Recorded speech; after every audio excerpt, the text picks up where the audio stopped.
Hey there, Dr. Alan Christianson here. So how do you spot broscience? And what is broscience? Do you always need to avoid it? Is it sometimes helpful? Let's go deep in this. This is a term that I've seen a few times, but I was kind of slow. I think I'm often slow to adapt to new terms or slang terms. You know, I've got teenage kids and I hear them say things that don't make sense to me, and so I'm not always quick to pick up on the latest slang, but I now get broscience. So broscience really came about from the fitness, bodybuilding, training type world, and it's used in a derogatory way to refer to data that is anecdotal. So, you know, Bob did X and Bob got big, therefore we should do X. That's probably the most distillation of broscience. And what that really is an anecdotal report, or some would call this a study of one. So someone has a personal experience, and from that they want to extrapolate and make recommendations. So I would say that in many cases when you hear about this, what they'll often also say is that, yeah, Bob did X, plus there was a study showing that in mice, X did the same thing, so therefore X works. So the formula is often broscience equals an anecdote plus an animal study or a test tube study. And here's the crazy thing that I've found to be true is that there are so many animal studies and test tube studies that were really done just to answer questions, just to screen information. And they don't mean anything by themselves, but there's so many that have been done. I swear you could take any position or any proposition at all, and you could probably find a test tube study or an animal study that supports it. No kidding. Doesn't mean that it's right, but it means that that low level of investigatory data has been done on just about anything you can imagine. So yeah, broscience equals somebody said it, plus there's a random low level study supporting it. Now, I want to start by talking about when you should rely on broscience. What? Yeah, seriously. So we think about hierarchies of our evidence, and the lowest level is someone's idea. Maybe a tiny step up would be an expert's idea, but still kind of bottom of the rung.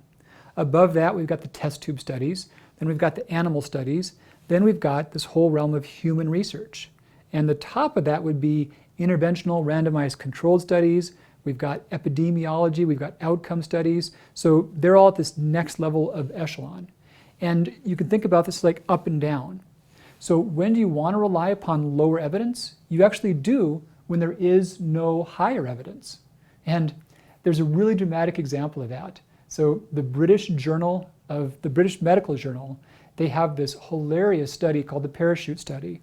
And I'm not making this up, but it's basically talking about how there's a lack of evidence showing that parachutes are helpful for preventing against major trauma from sudden deceleration after exiting airplanes. There's no evidence. There's no evidence supporting that. It's broscience. You know, if you ask people who skydive or paratroopers, they'll tell you parachutes are a good idea.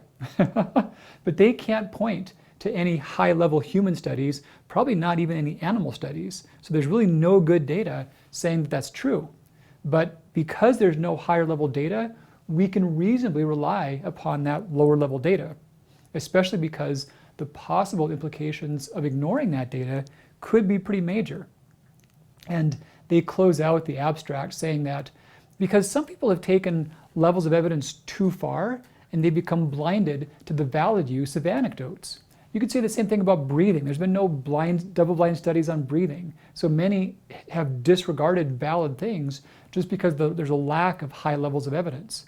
But a lack of evidence, then we go down to the lower levels and we give that attention. So that's valid.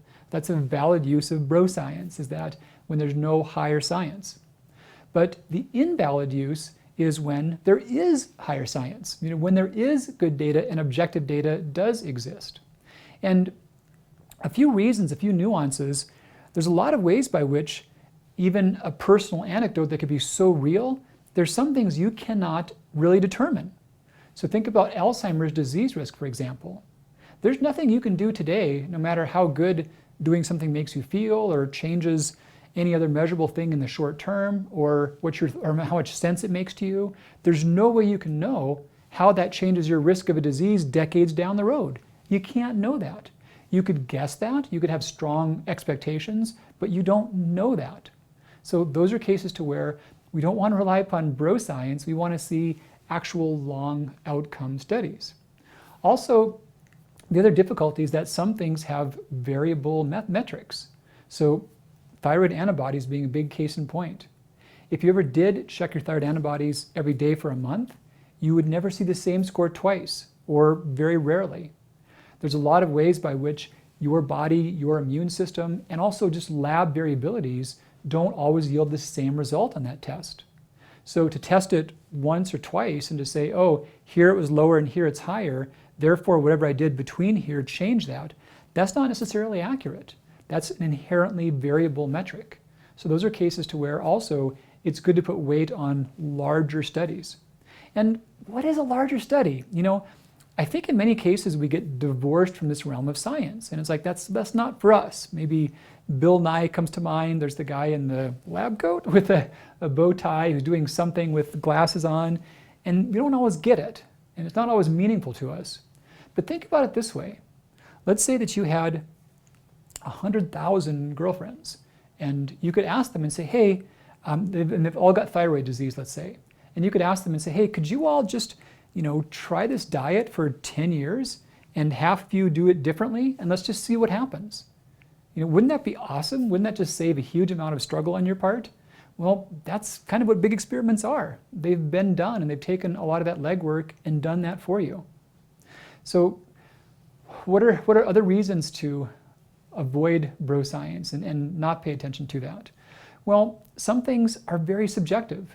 So think about fatigue or pain or anxiety or allergies.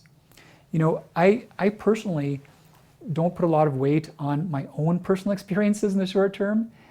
When I was younger, I got into all this stuff, struggling with my weight, struggling with my seizures. I had many other health conditions. And in my earliest years, I think I did it pretty well. I did some basic, simple steps. I cut out sugar, I cut out processed flour products, I exercised, I kept up with it. It helped me a lot. But there was a point in which I was honestly following too many fads. And I would do one thing at a time. I would do it to the nth degree.